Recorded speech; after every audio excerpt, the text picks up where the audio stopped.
בהעלות תשפ"ג. A lot of subjects in this parasha, very interesting subjects.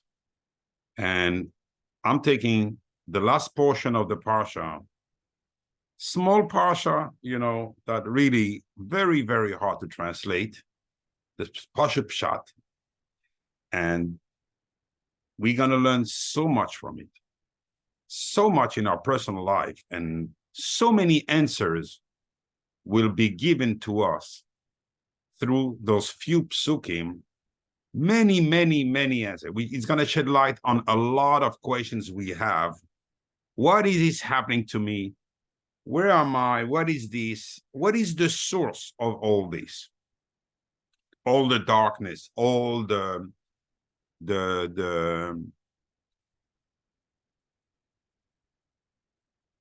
I want to call it the harshness. You try, you do this, it doesn't work. This, what do I have to look for? Where is the yesod I should be after in order not only to better my life, but to better my life in general? Because the life of a person doesn't end when he leaves his body.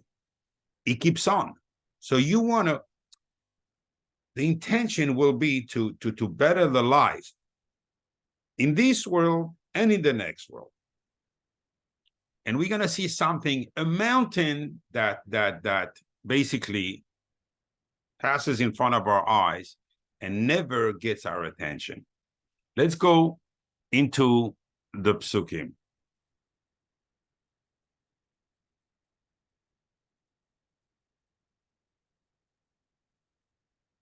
The parsha I want to speak about, speaking here, is Miriam saying, quote unquote, Lashon hara, dibara, b'motzi Shemra, her brother, It's an amazing concept to even start thinking that way.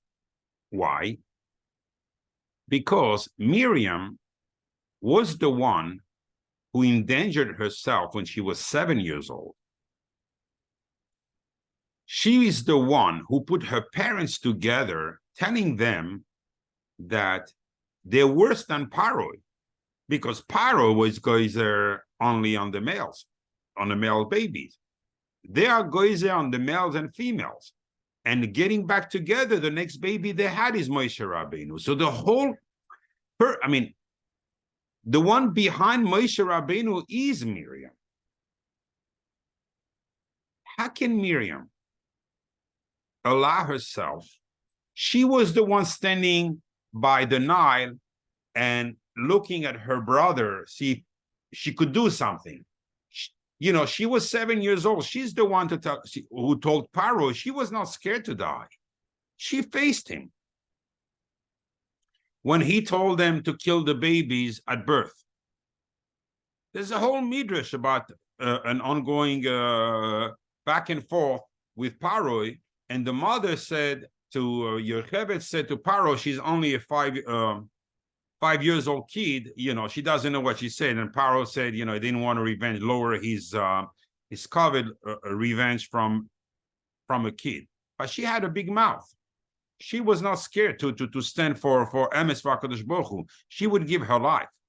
Now we find Miriam Hanevia, Miriam who because of whom we had the bear. And we all know that the waters of the bear were blessed waters. Why? Because so much goodness came out of Miriam that, B'nei, I'm going to try to talk about this on Parshas Chukas.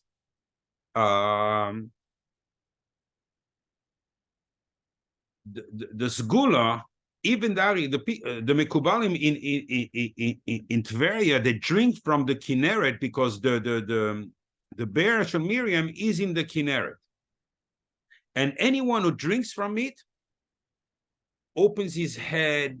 He's a different person. He can understand Torah. He can understand the soides of the Torah and so forth. So there's a lot of sgulas. He heals the whole body. I mean, the Tosefta and Sukkah, you know, as soon as the Be'er used to come, you know, he used to travel with them. He used to come, the Nesim of every mate, of every shevet, used to took the stick, make a mark up to their encampment. The water would come out like a geyser and just follow up. And whatever those waters would touch the ground, fruit trees would grow up right away. And they had all kind of bounties, you know, growing because of the bear. So the bear is, why? Because this is Miriam. Now we're coming to a dark story here. She's going to call Aaron. And he's going to say, you know what? Something's wrong here. And Aaron would listen. Aaron is the Oyehev Shalom, Veroidev Shalom, doesn't take part of a machlekes. You want to talk about the brother of Moshe? Aaron HaKohen, for whom Moshe was refusing to Hashem to go on a mission to Mitzrayim.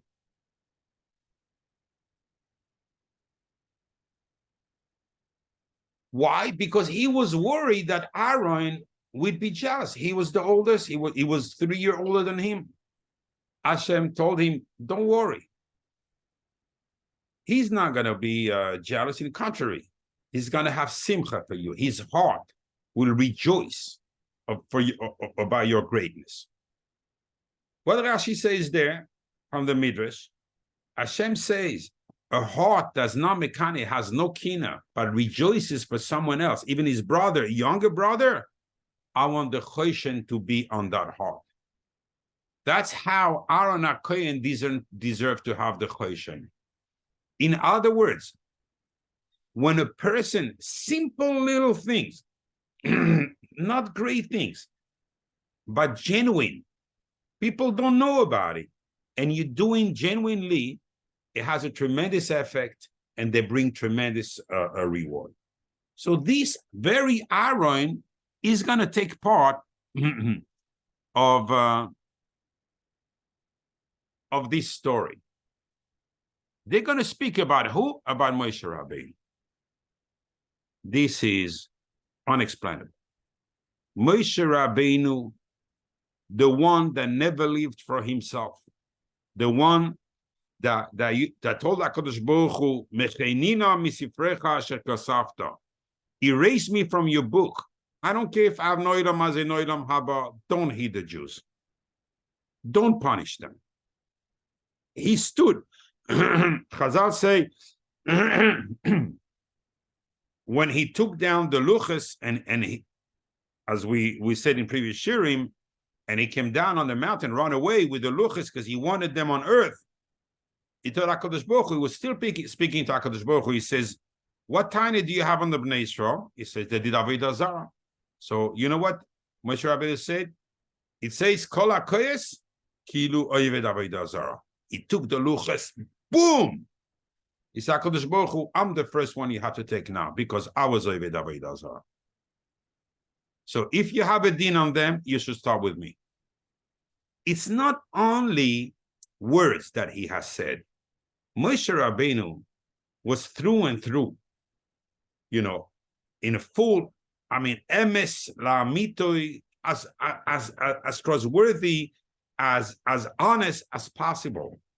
He put his body before the tanks coming to the Bnei Yisrael. He says, I'll be the first one to go. You want to go over someone? You go over me first. Why did they want to speak Bashmutz Moshe Rabbeinu? Why did they want to speak Lashon Hara, quote unquote? Every time I'm going to use about them, Lashon Hara, it's always quote unquote, because we're going to see it's far deeper than just the, you know.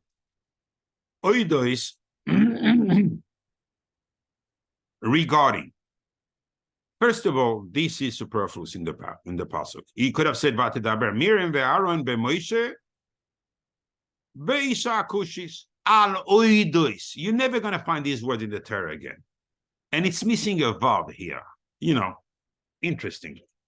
One disappears, one stays. You want to tell me something? Say it. Ha'isha hakushis. Oh, Moshe Rabbeinu married a black woman. So it's talking about the black woman. We're going to see what this black woman is. Asher Lakach, that he married. And if you didn't understand what the pasuk said, he's going to repeat it to you again. Ki isha kushis Lakach, because he married, but you just said it. Al oidos, about the black woman that he married. Or from Kush. I didn't say black. I shouldn't say black. I should say from Kush, Africa. Asher Lakach. Ki isha kushis Lakach. Now you're going to come. You've just finished these words. You're going to repeat those words. We're going to see a few times this interesting type of grammar in this psukim. I don't want to spend a lot of time on the psukim because there's a lot to be said in here. The main one we're going to see is here. Ve'e'anan, so HaKadosh Baruch Hu calls them. Pisam, suddenly. Okay. Suddenly? No, you heard what it say. What have to be mentioned? Suddenly, we'll see. By suddenly, the pasuk, kind of very precise. So it's here. It's right after. Anyway.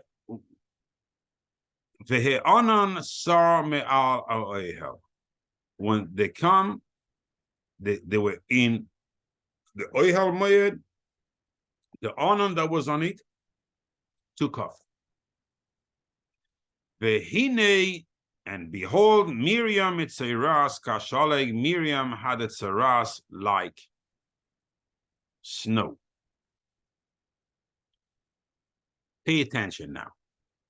Vayifena Haran, Aaron turned around, El Miriam, Vehine Mitzeras. He turned and behold, she is, but you just said it. What do you have to repeat? And what's the point? Vayifena Haran. So what if Aaron turned? What are you adding me here with those words? Torah would not say something that every letter has tremendous meaning, much more that we go through in that shir, and we can dwell on it a whole lifetime. It's not going to be enough. So what you adding me all these words? Vayifena Haron on Miriam. Okay, fine. Aaron turned towards Miriam, or turns away from Miriam. Vehine Mitzeras. Amazing. We don't understand that brother and sisters that were tzaddikim for whom HaKadosh Baruch Hu gave the be'er to the Bnei Yisrael because of the schus of Miriam, the Anane Kaved because of Aaron.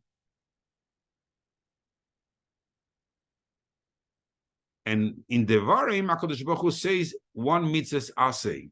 Zohar es asher asa Hashem Elokecha leMiriam. I lost my breath. He could have said, half the words here. Zohar, remember, it's a mitzvah asay to remember what HaKadosh Baruch Hu did to Miriam. Baderech, on the way. Betzeichem in Mitzrayim, when you were coming out of Egypt. In case you didn't know where Miriam was, at the time of the Midbar, you didn't know, fine. But not only we have not the best story, but we have, on top of this, a mitzvah to remember that story. What is HaKadosh Baruch Hu? Not on every occurrence. Everything that happens about the Meraglim, we don't have a mitzvah aseh behind it. Why is you requesting, particularly here, that we have to remember? But the bomb question is,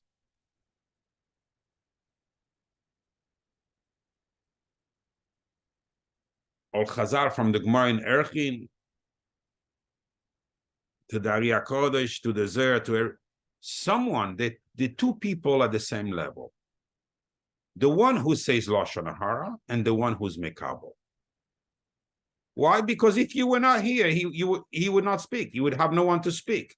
So you enable him by willing to accept what he says. You enable him to say Lashon Hara. Since you're enabling him, you have exactly the same deal. It's not, oh, I didn't speak. So Aaron, the pasuk says, "Vatedaber Miriam," she spoke. Even though Chazal says she was the first one to speak, let's say she spoke. Even if Aaron only heard and validated by listening, validated her saying, he had to have the din of tzaras. Why was he not judged according to the din? And only Miriam had tzaras. You remember Moshe Rabbeinu when HaKadosh Baruch Hu told him, put your hands. So when he was preparing him for the mission to Paro, he told him, put your hand in your chest. He took it out and he has tzaras. You know what Midrash Tanchuma says there? Moshe Rabbeinu was punished because he came out with a little bit of a foul language toward the Bnei Yisrael. Vehen lo ya'aminu bi. HaKadosh Baruch Hu says, who are you to speak about my children? They're not going to trust you? How do you know that? You bashmutz them now. Chayav tzaras. So Moshe Rabbeinu had his tzaras that way, but he was not metame him because Moshe Rabbeinu, HaKadosh Baruch Hu, knew he had a love through and through for Bnei Yisrael. Even when they came to him after Miriam, when Miriam passed away, the Midrash said he was sitting Shiva in his tent and crying with Aaron about their loss. And the Bnei Yisrael gathered outside the tent very angrily. So Moshe told Aaron, I don't like the look on their face. No, Aaron says they probably came to be Menachem Avelim. No, he says, I'm telling you, Aaron, something is not going right. So Moshe Rabbeinu always with his kindness says, how can I help you? You know, what can I do? He says, so they ask him, why are you crying? And he says, you know, I lost my sister. I'm entitled to cry. I'm sitting Shiva. They answered him, before you cry for one dead, why don't you cry for 600 dead people? So Moshe Rabbeinu got fascinated, you know, he was shivering. What happened? What's the danger? Is there something I'm not aware of? He says, there's no water for 3 days. We all gonna die. Stop crying and do something. We can't wait for the end of the shiva for you to do something. Right away, Moshe Rabbeinu went into action, sprung into action. You're in your moment of pain, you're in your own privacy, you're on your own thing, and all of a sudden you have these people coming with azas, with very aggressively. They have no mercy what you're going through. They not even have a good word, and they ask for your help, but in a way that they impose. Moshe Rabbeinu didn't take anything personally. He did it. This is Moshe Rabbeinu. So we're going to see here that indeed he was punished. So Lashon Hara, we're going to see different levels. He was punished with tzaras, but he never became Tomei because he was from Hashem. And Hashem took it away right away as he put his hand back into his chest. Just little things. There's a machlokes between Rashi and the Rashbam. Rashi picked Rabbi Eliezer, if you want me to mention. But I'm gonna. It's interesting, the grandfather and the grandson. So I would like to stay with the Rishonim, even though it's mentioned in other places. I'm just gonna bring not to go overboard with all the Marim Komis. So Rashi explains the same way a black person stands out because he's different. as the Gemara says in brachas, you make a bracha when you see, it was unusual at that time, so they used to make a bracha, Meshane Habirius, when they used to see one. So the same way it stands out as is different, the same way the tzitkus of Tzipora was standing out. In other words, when they try to say Isha Hakushis, there's a whole story behind. And they didn't want to bring Ayin Hara on Tzipora, and therefore they used the language, of the black woman, the woman from Cush. Not going to answer all our questions, this explanation, but this is the beginning of explaining what is, because the subject here is Isha Hakushis. Who is she? What is she? And why did Moshe, it says twice, Moshe married her. Who is it? So again, Rashi explains that it is, we're talking about Tzipora, and why it's referred as Isha Hakushis, it's only because they didn't want to bring Lashon Hara and to illustrate the same way a Kushi stands out amongst, white people, the same way her maisim, her actions, her good deeds stand out, and she was a tremendous tzaddik. Rashbam says, no. I would buy this if Tzipora was from Cush, but she was from Midian. Midian is not from Cush. Is the Bnei Keturah, she's not from Cush. So he says this refers to Moshe Rabbeinu when he was the king of Cush.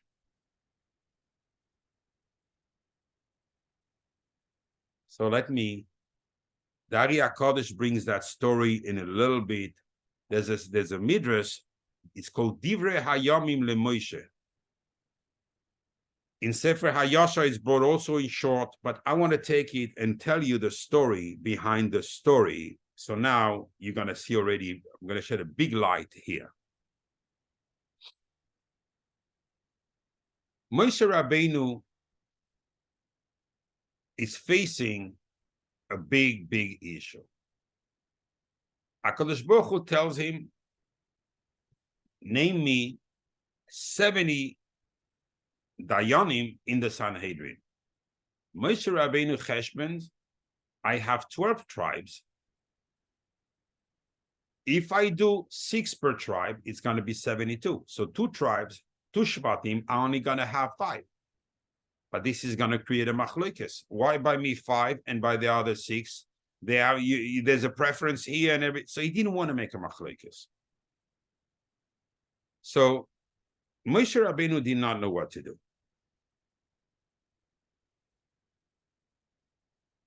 And he wrote 6 per shevet, and he left 2 out. He didn't even look at the papers, but he only put the 70 to be cast, into a box, whatever. Those 2, so the 70 came, it says, Vayatzel min haruach, then nevuah came from the power of Moshe Rabbeinu, meaning they didn't have, out of their own merit, the power to reach the Shechina and above, because the nevuah, there's different levels of nevuah. Some people, some of the Nevi'im were able to reach the Shechina, and from the Shechina, which is Aspaklaria de la Meira, it's the skies that's dark. You can't see, but you have, out of illustration, you're getting a message. And this is where they reached the Sanhedrin, but only because of Moshe Rabbeinu. They needed to go through him. They couldn't go direct. They were not able to have nevuah. But as they start prophesying, by the Ohel Moed, because now they had some of the Ruach of Moshe Rabbeinu. Two people in the Machne, Eldad and Meidad, start talking and saying Nevuah. That Yeshua will bring the Bnei Israel to Eretz Israel, and Moshe dies in the Midbar. Miriam happened to be next to Tzipporah, and so she pitied the wives of those that were chosen. So Miriam didn't understand, why do you pity them? He says, because it's going to happen what happened to me. He says, what happened to you? Your brother divorced me as he became the Navi Hashem. He says, what? My brother divorced you? Yes. So now their wives, they're going to be now suffering. They think they got a big reward. They got a big prize by their husband becoming famous. They're going to be left alone now. They're going to be, they're not going to have nothing. Miriam was very troubled by this. Now we're going to see a different aspect. She went right away to Aaron. That usually makes, she says, you know what? I don't believe anything here, that it's only on the surface. There must be something deeper. What's deeper? So the Midrash says, Divrei Yomim leMoshe, when Moshe Rabbeinu had to run away from Paroi, when he was 20 years old, and they tried to kill him, and his like the Alkut Shimoni brings, his neck turned into marble. He couldn't kill him, and the Malach came, took the shape of Moshe Rabbeinu. In the meantime, Moshe Rabbeinu was able to escape. He went where? To Cush. Who did he join in Cush? Nicanor, who was a king, and he got tricked by Bilam. Yeah, the very Bilam that's going to follow the whole story, who told Paro to throw the children, the baby boys, because the Moshe Rabbeinu, the Goyel, is going to be born, so throw all the boys in the Nile. That very Bilam took off from Egypt when his plan didn't work. And he went to Cush with his sons and his brothers. He went where? To Nicanor. So Nicanor saw that this guy was very powerful with his witchcraft, sorcery. So he put him high, on the, and one day, forgot which country was it that stopped paying the dues to Nicanor because he was ruling over a few countries. He was a very powerful king. So he went to ask Bilam, should I go to war? So Bilam did this sorcery. He says, yeah, you should go and you'll be successful. So he told him, I'm going to put you in charge of the city when I'm gone. Please watch over the people. No problem. We'll wait for you. We'll do probably our sorceries for you and whatever. Nicanor goes, wins the war, comes back. However, in the meantime, Bilam was enticed to be the king. He took, it's a pity we won't have time to go through every detail here, but so many things have happened in the description that tells you, a lot of insight, even on the Baal Lashon Hara, what has happened right in this parsha. But, we can do what we can do. We have our time allotted for it. And I still better go fast because it's already half an hour. So Bilam entices the people to name him king, and they do. With his sorceries, he brings all kinds of snakes and dangerous animals around one side. On the other side, he brings that, it says, the Nahar that goes around Cush, Gichon. There was one river called Yuval coming out of the Gan Eden and getting divided in 4, Yud Ke Vav Ke, just for you to know. The second one was Gichon. And he took Dafke Gichon and he put it around one side. On the other side, with sorcery, he raised the walls. So when Nicanor came and he couldn't believe, he couldn't recognize the city and everything, he says, what's going on here? Couldn't even see the sky, I mean, the sun, because they were so high, the walls, that they were blocking the sun. Well, when he got close by, I guess. Anyway, he's tried to enter the cities. There's no more entry to the cities. No more entry. And so he told the people on the wall, open the city. We're not opening. He understood what happened. So he tried to fight, send his soldiers to fight. As soon as the soldiers arrived by the walls, the snakes come out, the scorpions and everything start biting people, killing them. First day. Second day, they pass, they say, you know what? We're going to go through another side, the side of the waters of Gichon. And all of a sudden, funny things happen. They all drown. They weren't even able to cross the waters. He did witchcraft with the waters. Why Gichon and the witchcraft? Why Adam Arishon and Gichon? It's a whole story, this Gichon. It's a whole shir we can give on every one of the four Nehares, those four rivers that came out of the Gan Eden. So at the end of the day, they wait 9 years. They besiege the city and unable to get into the city. Moshe Rabbeinu arrives, beautiful gentleman, told, it says in the Midrash, like a palm, a date palm tree, tall, huge, very good looking. They like him. Moshe, do you want to stay with us? Yes, I'll stay with you. And so Moshe was with them quite for some times already. Nicanor gets sick and dies. He had a young kid, but he dies. People, the army says, we cannot go anywhere. We don't want to be like losers that, after losing a war, they're going back with shame to a country. Says, we have to put another king. We have to find a way. So they look and they say, you know what?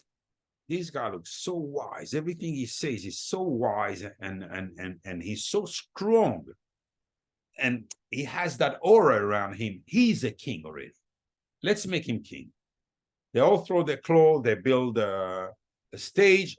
Moshe Rabbeinu, they put him in. We want you to be our king. And they all kiss the ground before him. He is the king. But they have a rule. They have a minhag there. That when someone becomes king, when the king dies, he has to marry the queen of the previous king. And who is this queen? She's called Isha Kushis. So now in the pasuk it says twice, Ha Isha HaKushis, and the second time it says Isha Kushis. And she is Isha Kushis. So he marries her and he put a sword in between them. He tells her, if you ever cross that sword, I'll cut your head off. And she was beautiful.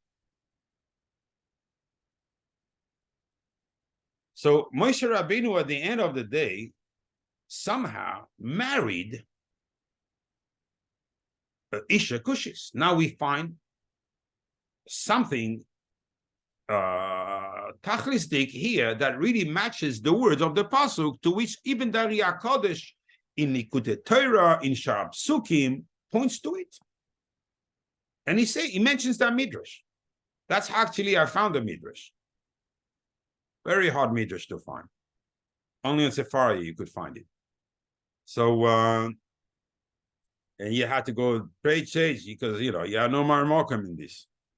But it's a very interesting story. So now I want to go back to the pasuk here.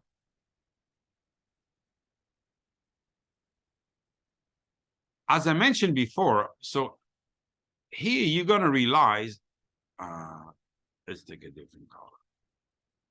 We have Ha Isha HaKushis, But here it's no more ha-isha ha-kushis, it's isha kushis. In the Midrash, I was medagdek there, it says isha kushis. Rashi takes his learning from ha-isha ha-kushis. And first time in the, very rarely, there's a few times, but very rarely Rashi makes a gematria, and he says, you know what kushis equals to? Just to be 736 here. 736 equal Yefas Mare. So they were mentioning her beauty. So just for you to know that if this one we have 10, 10 plus 6, so here would be 720. So he says, but the question is, Rashi, there's no vav in the pasuk. The vav you added is not in the pasuk. It's written kushis without a vav. And interestingly, Rashi, when he mentioned, he says ha'isha ha'kushis. But if you pay attention to the word of the Rashbam, he mentions this one, not the other one, not this one. Isha kushis. Rishonim were medagdek in their lashon. So we can see the Rashbam talks about that woman that he married. They were talking about the wife of Nicholas. No, let me put everything into context for you to understand what happened in that passage. We're going back to Eldad Umeidad. Moshe Rabbeinu will not be buried in Eretz Israel. Says the Arya Kodesh. They're making a cheshbon in the head, Miriam. Now we saw the part of Rashi that Tzipora told her she was divorced. Now we're going to see the side of Nikonis, the Isha Kushis, like the Rashbam. Make a cheshbon. Yaakov Avinu, when Timnah came and wanted to get converted and marry Yaakov, she said, I'm only converting at the condition you marry me. He says, no way, Charlie, get out of here. I promised Lavan I'm not marrying anyone on his daughters. It's not going to happen. And Timnah goes, she says, I'd rather be the tail of the lion than the head of the foxes. So she goes to Esau, only because she wanted to be a Bas Avram Avinu, from that lineage. But what happens? She marries Eliphaz. Who's her child? Amalek.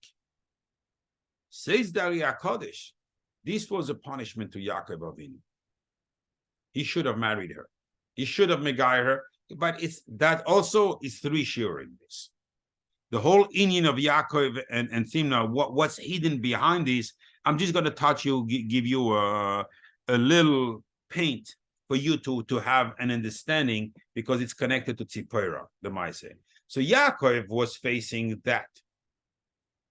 And he did not fall for it. And therefore, he deserved that his body and his bones to be buried in Eretz Israel.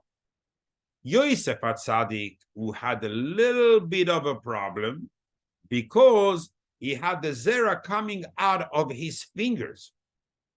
But still, he didn't deserve to have his body buried in Israel, but he had his bones buried in Israel. Eldad Umeidad said, Moshe Rabbeinu won't be buried in Israel. They asked themselves, for what sin? It can only be because he married. He told them, about the Isha Kushis, but he told them also, I didn't have any interaction with her.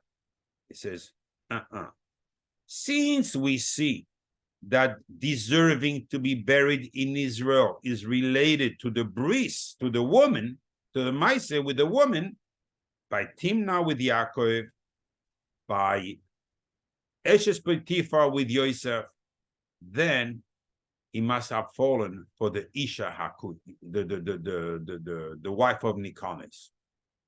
That's what he says. Ki isha kushis lokach. Lokach is loshin kiddushin, that he betrothed. And it can only mean that that's the reason. So now we have two tremendous pshat in the pasuk. One Rashi, we're talking about Sipora. She is a beautiful woman. Her maisim are tremendous. On the other hand, we have the Rashbam saying we're talking about the wife of Nicanor that was inhabited by the Sitra Achra, personified the Sitra Achra, and Moshe Rabbeinu was 40 years king in Cush without touching her until the day he went to Midian, to Yisro. He put the son of Nicanor, he put him a king instead of him. We're closing the circle on the story. Now, we see that they were choshed Moshe Rabbeinu. How is it possible? Because Elder Dumeida prophesied that Moshe Rabbeinu won't be buried there. I mean, it's mind-boggling when you see the aftermath and you look at facts and you see how wrong people can be in their judgment. Why? Because Aaron and Miriam themselves, which have never had a sin of that kind, were buried in the Midbar, didn't go into Eretz Yisrael. Why? Because we need the schos till Mashiach. So there's another story into the story. We can't go into the cheshbonis, even if you Miriam and Evia and Aaron and Akoyen, the one who speaks to the, that can project himself to the upper skies over there where HaKadosh Baruch Hu is. But there is a path that HaKadosh Baruch Hu keeps away from people. There's a knowledge that he keeps away. We can never say, we can never judge, ever judge. Moshe Rabbeinu was misjudged about something that's going to happen to themselves. It's very ironic, all this. Miriam will right away die. Aaron will die after that. And Moshe Rabbeinu a bit later. But three of them are going to be buried in the Midbar. Says the Rama Mipano in Chikordin. What's going on here? Because if I want to go, I will explain you this. I promise you a little paint. I will give it to you. A bit more than the paint, actually. I think it's important. The Rama Mipano says, Moshe Rabbeinu was a Gilgul of Hevel. He had to be, not in full, but he had to be Mesaken Hevel because Hevel died young and without children. So his tikkun was Moshe Rabbeinu. Why did Cain kill Hevel? Any of you know why did Cain kill Hevel? Do you think he killed Hevel only because Cain cared about HaKadosh Baruch Hu not accepting his offering? No, Cain was a Rasha Merusha. His very core came from the Nachash.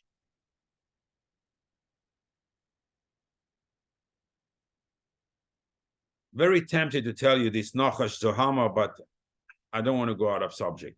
So he came out of the tipa of the Nachash. He didn't care about holy things and everything. For him, everything is materialistic. So what was he jealous about? At that time, every time a boy was born, or he had a twin and he was a girl, like dogs. They always have a couple, boy and girl. So then also they had a boy and a girl. Cain was born with his twin that he had to marry, but Hevel was born with two twins. So Cain was saying, hey, I have a right of because I'm the oldest, so I need to get it. I get the double, not you. So he wanted that that girl, the second twin of Hevel. And for that second twin, he killed him. So, says the Rama Mipano, she is called also Isha Kushis. Oh, we have a third player here. The third black woman. Why? Because she was Mashcheres and Menaveles Atzma. Since she was married to Hevel, and even though he died, she didn't want to sin with Cain, and she was the opposite of beautifying. I don't have the word in my head right now. And really letting herself go so Cain would not be tempted to go with her. And because of this, she is called Isha Kushis.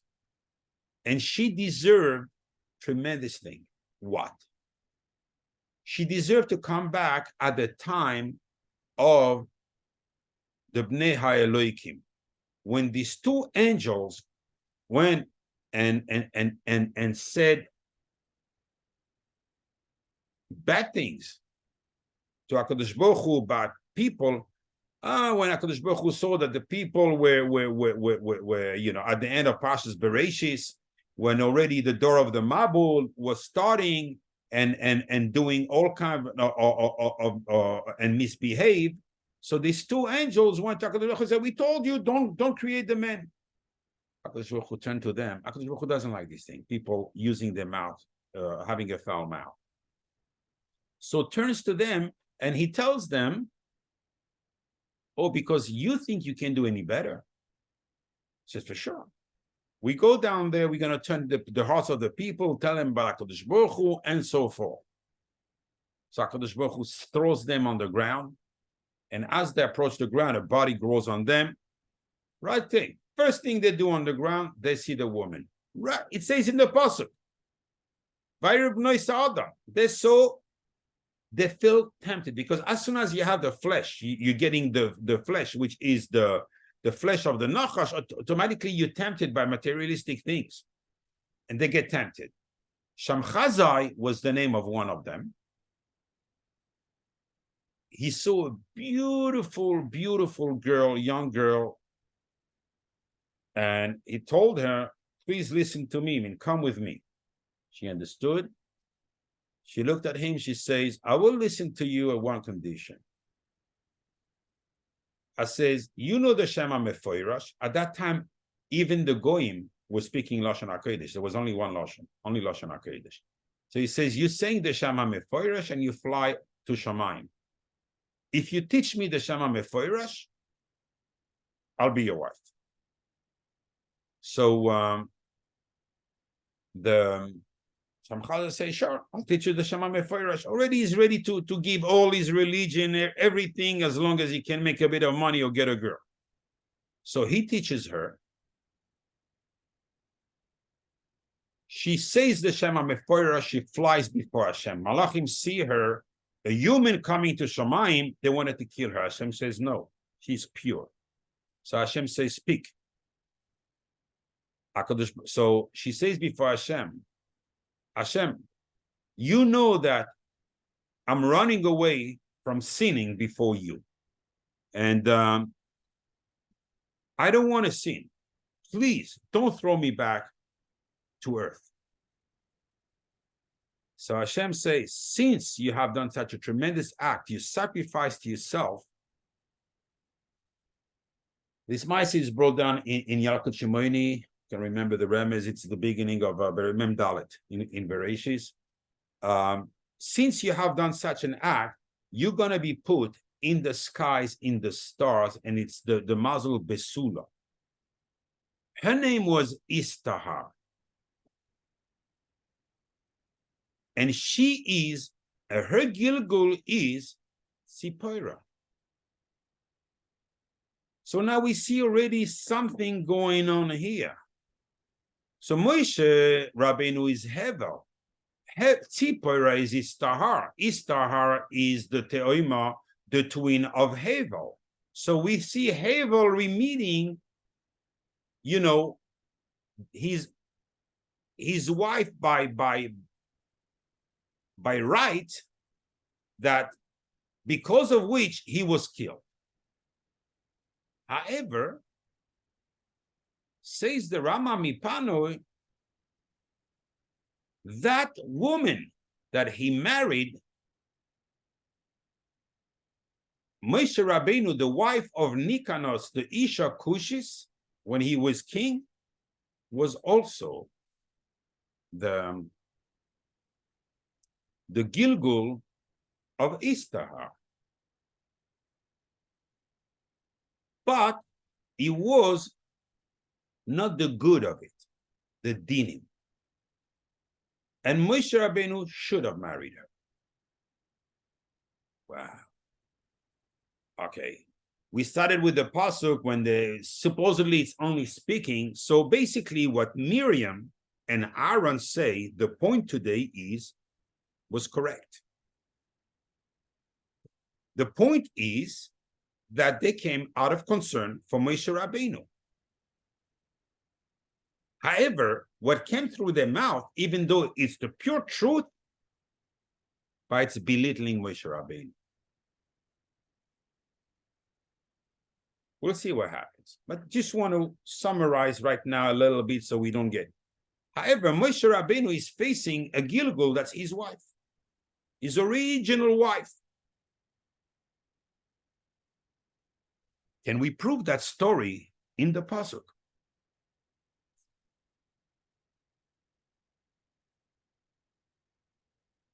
Let's go back in the pasuk a second. We said before, there's two Isha Kushis here. One it says Ha Isha Ha Kushis. The second time it says Isha Kushis. You know exactly what I'm going to do. Equals 1047. Are you ready?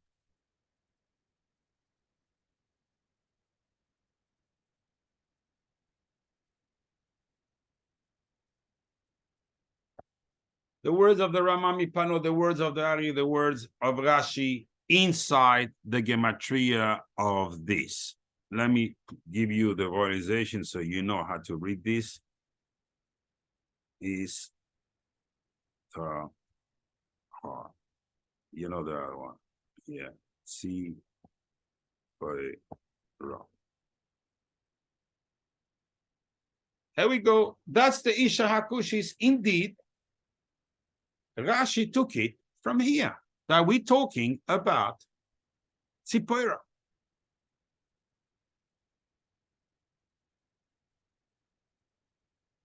Okay, in that case, the Rashbam that discusses this took it from here. We're talking, it's not Ha Isha anymore, the woman, it's here.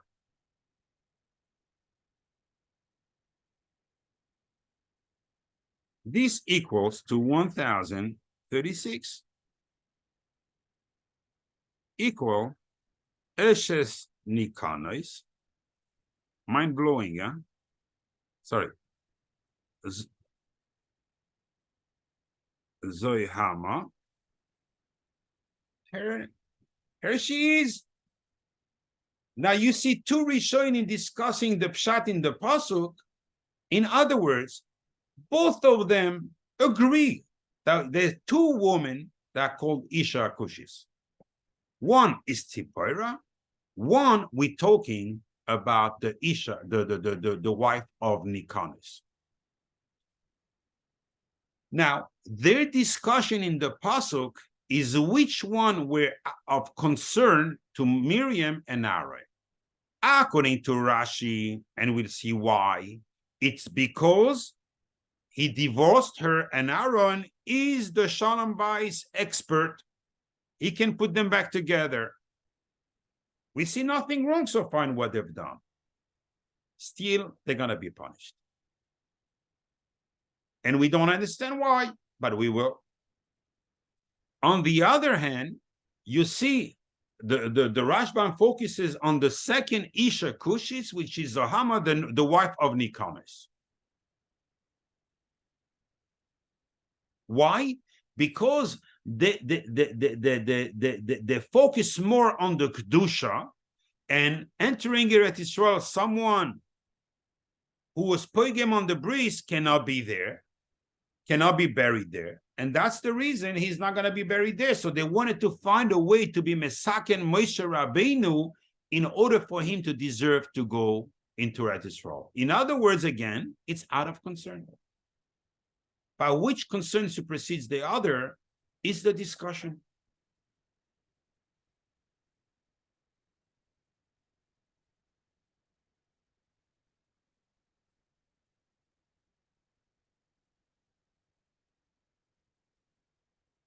Let's go a little bit.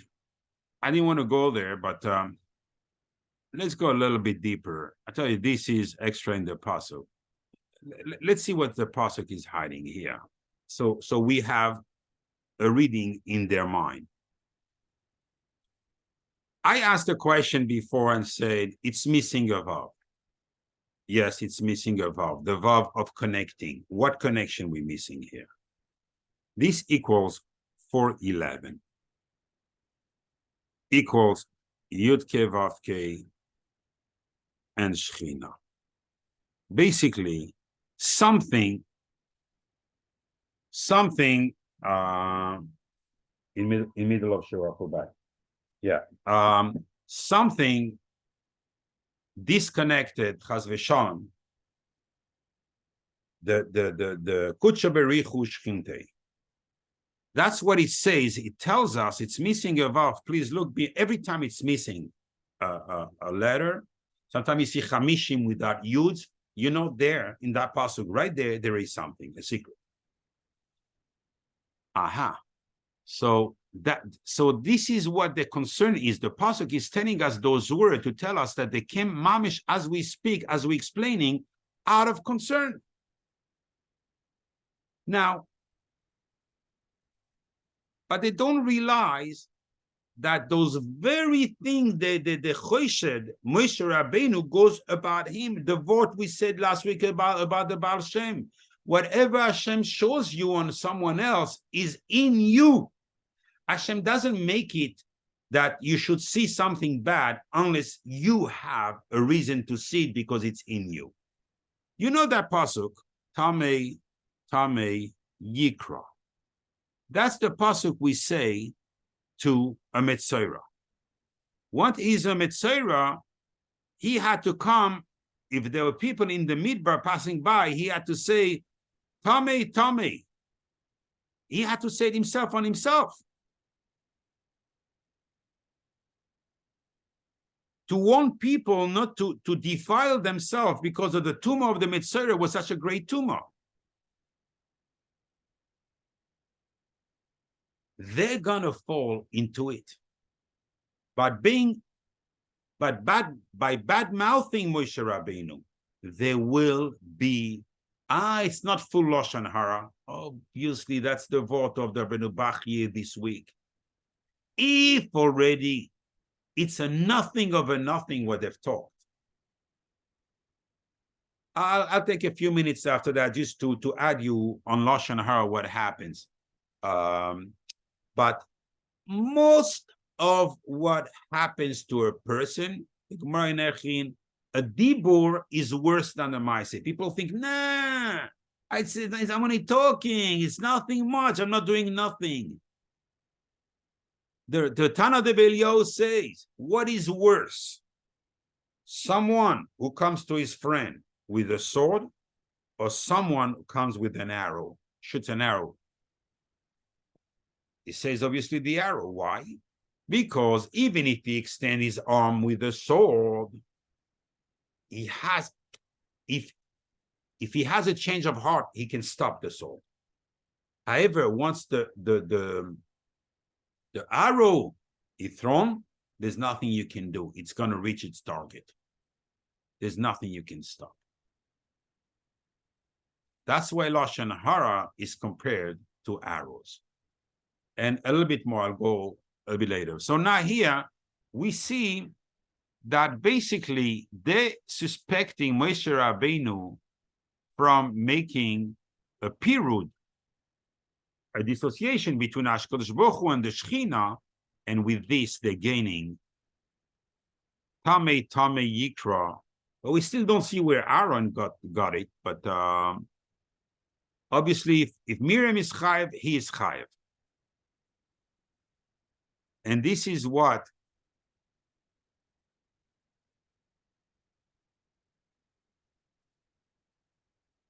the pasuk intends to tell us, because in the Gemara in Erchin there's a machlokes. If someone says lashon hara, is there a tikkun or not? So I guess it's two brothers. I think on top of my head is Rav Ami Rav Abba bar Chanina and Rav Chama bar Chanina. One or the others, one say there is a tikkun, the other one says there is no tikkun, and there's a whole pshat in this machlokes I came up with, but just here, if you take these two words that were superfluous here, al oidois,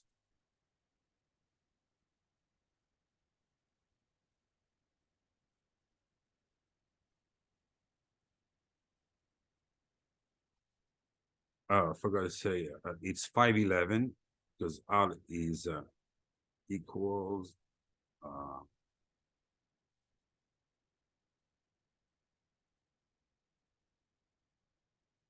it's not easy. It's a whole share, the lashon hara. I advise everyone to learn Rishis Chachma, Sharak Dusha, Perek Yud Aleph to Perek Yud Gimel. Tremendous thing about what lashon hara does. And here, I just want to give a simple hint that there is a tshuva. The tshuva is very hard, very, very hard for someone who opens his mouth. People think it's easy to make tshuva. No. Once the arrow is gone, the arrow is going to do a lot more damage and for much longer than you think it's going to do. You think you've spoken and it's done. You let your feelings, you let your anger get out by misspeaking about someone. That's misspeaking is going to bury you. It's going to put you in the darkness to a place. The Zohar says that his tefillah is no longer accepted after this. Why? Because there's a special, by the Sitra Achra, by the Malach HaMaves, he has a special room where he keeps all the lashon hara. And every time that person will speak a word of tefillah, a ruach comes and soils the word of kedusha. So you only misspoke about one person, but now you're going to be responsible also for a lot of kedusha that's going to be soiled because of your sin of misspeaking. And every time you're going to say a word of Torah, so you have no more access to Shamayim. You basically there's no tshuva. The Zohar says one point there is tshuva, one point there is no tshuva, just like the Gemara. And it's a whole pshat in here. It's a very, very hard tshuva. It's a tshuva that a person has to maybe I should go a little bit into it, 2 minutes, to show you how David Shlomo HaMelech hints it. But I just want to finish then in that case on the pasuk here. So we see that there was 3 Isha Kushis, but basically one was the one originated those 2, which is Tzipora and the Eshes Nikanes were indeed one person. Only HaKadosh Baruch Hu splitted the bad of the person. The same way Moshe Rabbeinu was only the Gilgul of the good of Hevel, the same way the Tzipora was only the good of his Tahar, and there was a Nitzoitz. There was still a sparkle of Kedusha left if Isha Kushis. Moshe Rabbeinu went to Cush. Why did Moshe Rabbeinu running from Egypt went to Cush? Because in Cush, where after the Shavira, after the Kedusha, the spheres broke down for whatever reason. And I can explain now on one foot. and the nitzoitzes fell down. Most of them fell in Cush. No wonder why I don't want to be caught on my word saying that I'm talking about certain people. That's why the Cushim are have no, on that part, let's say they misbehave. Because it happened there. And Moshe went bedafke there to try to be mesaken as much as possible and he betrothed that woman. We don't see he refused in the Midrash. He went along with. Moshe Rabbeinu foresaw that she has a nitzois from the Teoima, from the twin of Havel, and he had to take it out. And once he emptied her out that way, he brought it to Tzipora. And so she had no more Kedusha, the other one. She was done. She died. There's no more nitzois. And the fact that they spoke, they misspoke, they said, Harakar b'Moshe diber Hashem, only to Moshe Rabbeinu Hashem. This is how they misspoke, because they belittled him to make him like another Navi. And every pasuk here carries a weight. Like I could have given a share starting on any pasuk. The Anan Sarme ala Oihel, I thought I was going to get to that pasuk to tell you what's the secret about what's the Anan Sarme ala Oihel, that when someone equals 455, when someone speaks, belittles his friend, it doesn't lose only the Shechina, the Bina, everything inside him. The Zohar says, even his neshama cannot stay by him. A person, when he's born like this, a shed. We saw that in Shirin. When he's going to do the Milah, because of the Milah, he's going to get a Yud. When he's going to speak Lashon Hara, he's going to go back to become a shed. And a shed will come live inside him.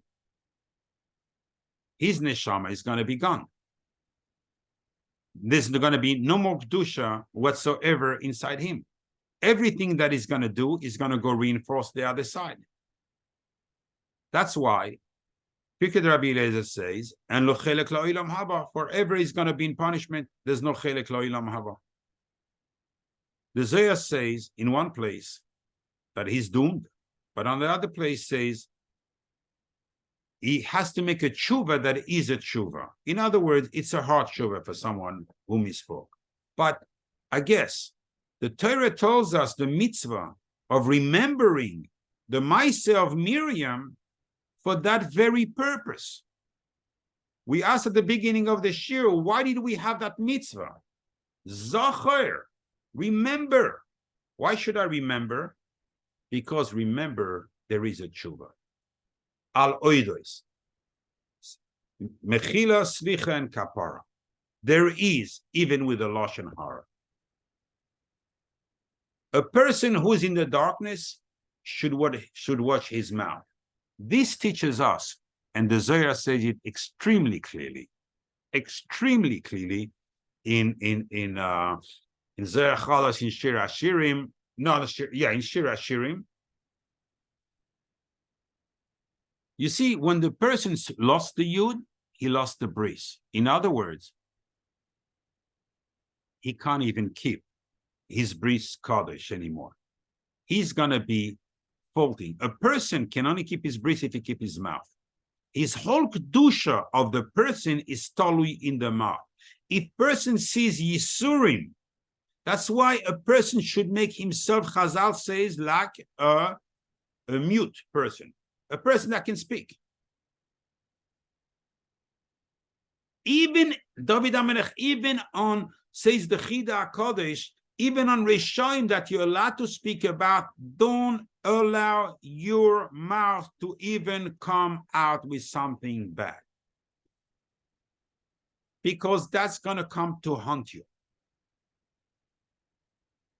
Because it's very easy. The Torah told us to remember Miriam, to remember there's a tshuva. That's the purpose. The proof is Zohar equals 233, which is Ab Kasa. You know those names already. In other words, the highest level of yichud between the chokhmah and the bina, Hashem puts them back together.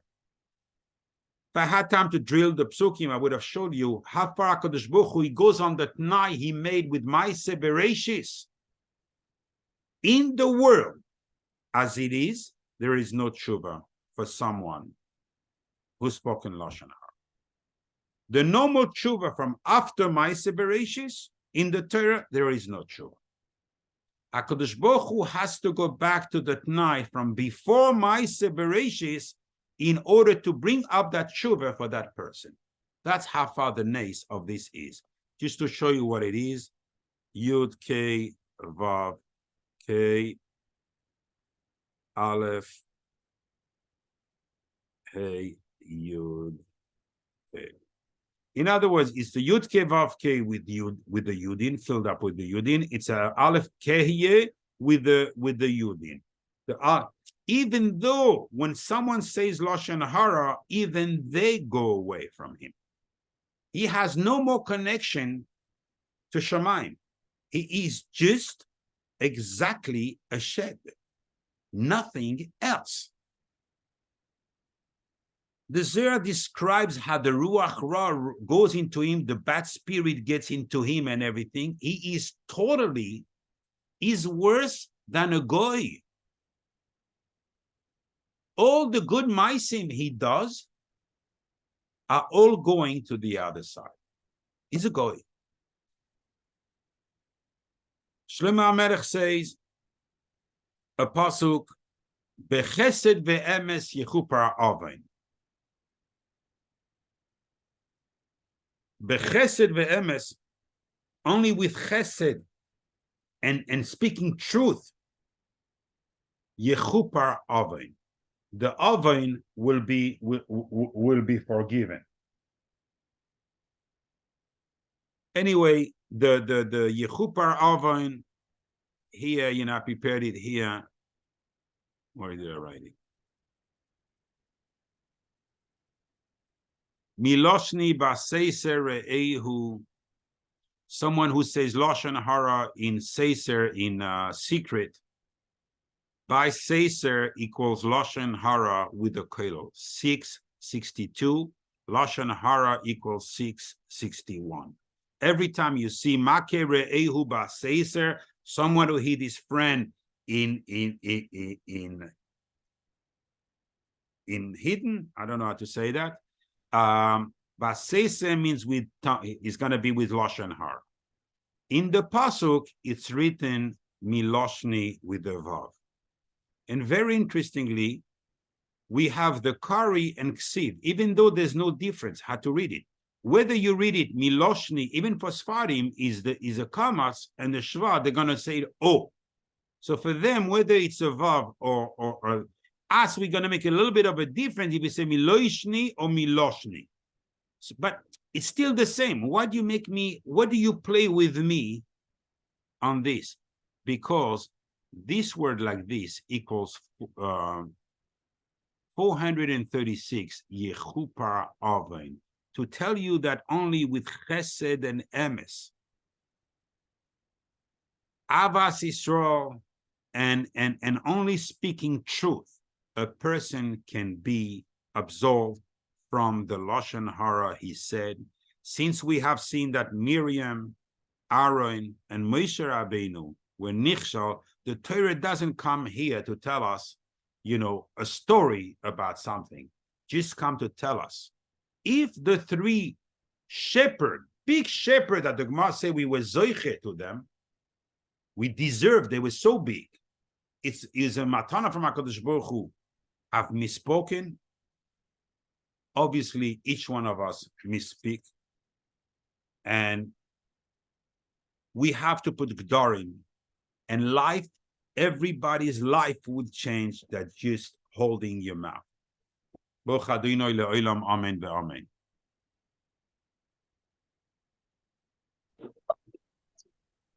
Where am I? Here. Stop recording.